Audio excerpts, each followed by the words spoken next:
konsep NKRI menurut Undang-Undang Dasar 1945.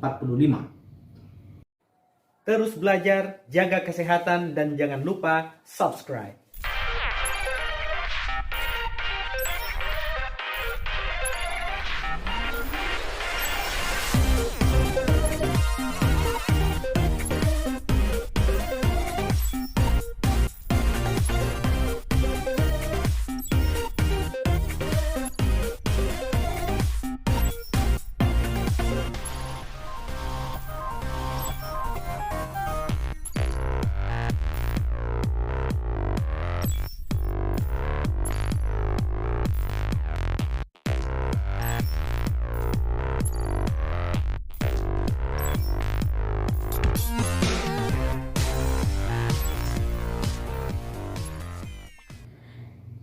Sebagai warga negara yang baik, tentunya kita harus memahami pengertian atau makna negara Indonesia. Makna tersebut penting diketahui untuk semakin mempertegas identitas negara Indonesia. Oleh karena itu, pada bagian ini kita akan dibekali dengan pengetahuan mengenai makna konsep Negara Kesatuan Republik Indonesia menurut Undang-Undang Dasar 1945. Perubahan Undang-Undang Dasar 1945 mengukuhkan keberadaan Indonesia sebagai negara kesatuan dan menghilangkan keraguan terhadap pecahnya Negara Kesatuan Republik Indonesia. Pasal-pasal dalam Undang-Undang Dasar tersebut telah memperkokoh prinsip Negara Kesatuan Republik Indonesia dan tidak sedikit pun mengubah Negara Kesatuan Republik Indonesia menjadi negara federal.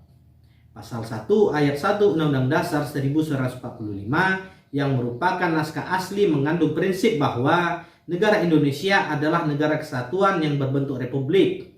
Pasal yang dirumuskan oleh Panitia Persiapan Kemerdekaan Indonesia tersebut merupakan tekad bangsa Indonesia yang menjadi sumpah anak bangsa pada tahun 1928 yang dikenal dengan Sumpah Pemuda, yaitu satu tanah air, satu bangsa, dan satu bahasa, yaitu Indonesia.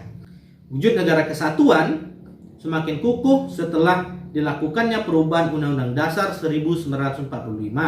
Perubahan tersebut dimulai dari adanya ketetapan Majelis Permusyawaratan Rakyat yang salah satunya adalah tidak mengubah pembukaan Undang-Undang Dasar 1945 dan tetap mempertahankan Negara Kesatuan Republik Indonesia sebagai bentuk final negara bagi bangsa Indonesia.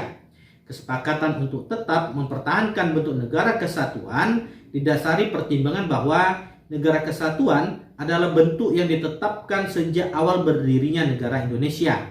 Bentuk negara kesatuan dipandang paling tepat untuk mewadahi ide persatuan sebuah bangsa yang majemuk ditinjau dari berbagai latar belakang. Undang-Undang Dasar 1945 secara nyata mengandung semangat agar Indonesia bersatu, baik sebagaimana tercantum dalam pembukaan maupun pasal-pasal yang langsung menyebutkan tentang Negara Kesatuan Republik Indonesia. Hal ini dituangkan dalam 5 pasal, yaitu pasal 1 ayat 1, pasal 18 ayat 1, pasal 18b ayat 2, pasal 25a, pasal 37 ayat 5 Undang-Undang Dasar 1945, serta rumusan pasal-pasal yang mengukuhkan Negara Kesatuan Republik Indonesia dan keberadaan lembaga-lembaga dalam Undang-Undang Dasar 1945. Prinsip kesatuan dalam negara Republik Indonesia dipertegas dalam alinea keempat pembukaan Undang-Undang Dasar 1945, yaitu dalam upaya membentuk suatu pemerintahan negara Indonesia yang melindungi segenap bangsa Indonesia dan seluruh tumpah darah Indonesia. Pembentukan pemerintahan negara Indonesia yang melindungi segenap bangsa Indonesia dan seluruh tumpah darah Indonesia bertujuan untuk memajukan kesejahteraan umum, mencerdaskan kehidupan bangsa, dan ikut melaksanakan ketertiban dunia yang berdasarkan kemerdekaan, perdamaian abadi, dan keadilan sosial. Tujuan tersebut dapat dicapai hanya dengan adanya kemerdekaan bagi bangsa Indonesia. Dalam alinea keempat ini secara tegas diproklamirkan bahwa maka disusunlah kemerdekaan kebangsaan Indonesia itu dalam Undang-Undang Dasar Negara Indonesia yang terbentuk dalam suatu susunan negara Republik Indonesia yang berkedaulatan rakyat dengan berdasar kepada ketuhanan yang Maha Esa, kemanusiaan yang adil dan beradab, persatuan Indonesia, dan kerakyatan yang dipimpin oleh hikmat kebijaksanaan dalam permusyawaratan perwakilan, serta dengan mewujudkan suatu keadilan sosial bagi seluruh rakyat Indonesia. Maka negara Indonesia juga dapat dipandang dari sudut kewilayahan pada pasal 25A Undang-Undang Dasar 1945 yang mengatakan bahwa Negara Kesatuan Republik Indonesia adalah sebuah negara kepulauan yang berciri Nusantara dengan wilayah yang batas-batas dan hak-haknya ditetapkan dengan undang-undang. Istilah Nusantara dalam ketentuan tersebut dipergunakan untuk menggambarkan kesatuan wilayah perairan dan gugusan pulau-pulau Indonesia yang terletak di antara Samudra Pasifik dan Samudra Hindia, serta di antara benua Asia dan benua Australia. Kesatuan wilayah tersebut juga mencangkup kesatuan politik, kesatuan hukum, kesatuan sosial budaya, dan kesatuan pertahanan dan keamanan. Dengan demikian, meskipun wilayah Indonesia terdiri atas ribuan pulau, tetapi semuanya terikat dalam satu kesatuan negara, yaitu Negara Kesatuan Republik Indonesia. Dari uraian di atas dapat disimpulkan bahwa negara Indonesia adalah negara kesatuan berbentuk republik yang wilayahnya merupakan kesatuan dari ribuan pulau yang terletak di antara Samudra Pasifik, Samudra Hindia, serta di antara benua Asia dan Australia. 2. Keunggulan Negara Kesatuan Republik Indonesia. Indonesia adalah negara kepulauan. Hal ini dapat dibuktikan dari nama lain atau julukan terhadap Indonesia, yaitu Nusantara, yang berarti antara nusa atau di antara pulau. Jadi Indonesia terdiri atas pulau-pulau. Disebut sebagai negara kepulauan karena jumlah pulau besar dan kecil yang tersebar di wilayah Indonesia sangat banyak, yaitu mencapai ribuan pulau. Pulau-pulau tersebut terletak di persimpangan dunia, yaitu di antara dua samudra dan dua benua. Begitu indahnya pulau-pulau yang terletak di wilayah Indonesia yang membujur di garis khatulistiwa, sehingga diibaratkan untayan Ratna Mutu Manikam atau Zamrud khatulistiwa. Sekalipun wilayah Indonesia meliputi pulau-pulau, tidak menjadikan bangsa Indonesia bercerai-berai. Namun keadaan tersebut justru menjadi perekat untuk semakin meningkatkan rasa persatuan dan kesatuan bangsa.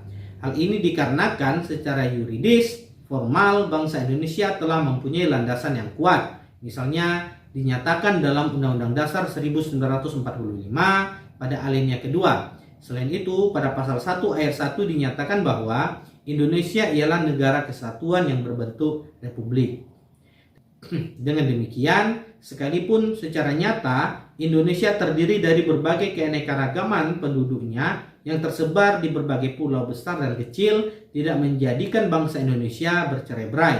Hal ini sudah barang tentu merupakan poin tersendiri yang menjadikan kita merasa bangga sebagai bangsa Indonesia.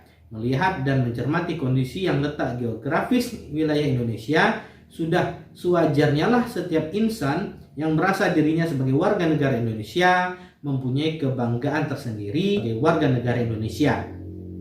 Bangga di sini dalam arti merasa berbesar hati atau merasa gagah karena mempunyai berbagai kelebihan atau keunggulan. Jadi yang dimaksud sebagai bangga adalah bangga sebagai bangsa dan bertanah air Indonesia. Dan merasa berbesar hati atau merasa berbesar jiwa atau merasa gagah sebagai bangsa Indonesia. Konsekuensinya, kalau kita merasa bangga sebagai bangsa Indonesia, kita akan selalu berupaya menjunjung tinggi nama baik bangsa dan negara dimanapun kita berada. Kita juga akan selalu berupaya meningkatkan citra dan nama baik Indonesia melalui perbuatan-perbuatan nyata di masyarakat, seperti tidak merusak hutan-hutan lindung, benda-benda bersejarah, apalagi memperjualbelikannya, selalu menggunakan produk dalam negeri, dan sebagainya. Negara Indonesia memiliki berbagai keunggulan. Keunggulan-keunggulan tersebut menurut Dadang Sundawa yaitu yang pertama, jumlah dan potensi penduduknya yang cukup besar. Yang kedua, memiliki keanekaragaman dalam berbagai aspek kehidupan sosial budaya seperti adat istiadat, bahasa, agama, kesenian, dan sebagainya. Yang ketiga, dalam pengembangan wilayah kita mempunyai konsep wawasan Nusantara sehingga sekalipun terdapat berbagai keanekaragaman, namun prinsipnya kita tetap satu pandangan, yaitu pandangan bangsa Indonesia sebagai satu kesatuan ideologi, politik, ekonomi, sosial budaya, dan pertahanan dan keamanan. Yang keempat, semangat Sumpah Pemuda yang selalu merasuki jiwa dan kalbu bangsa Indonesia. Yang kelima, memiliki tata krama.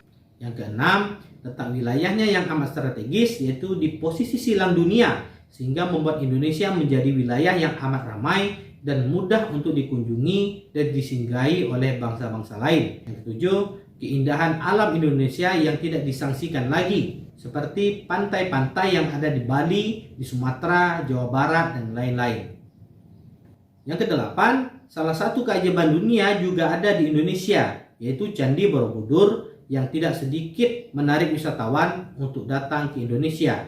Yang kesembilan, wilayah Indonesia yang sangat luas, yaitu lebih kurang 5.193.250 km yang meliputi daratan seluas 2.027.087 km dan lautan seluas 3.166.163 km. Yang terakhir, tanahnya amat subur dan kaya akan sumber daya alam. Itulah tadi pembahasan kita pada video kali ini, mudah-mudahan dapat dipahami. Terima kasih, sampai jumpa.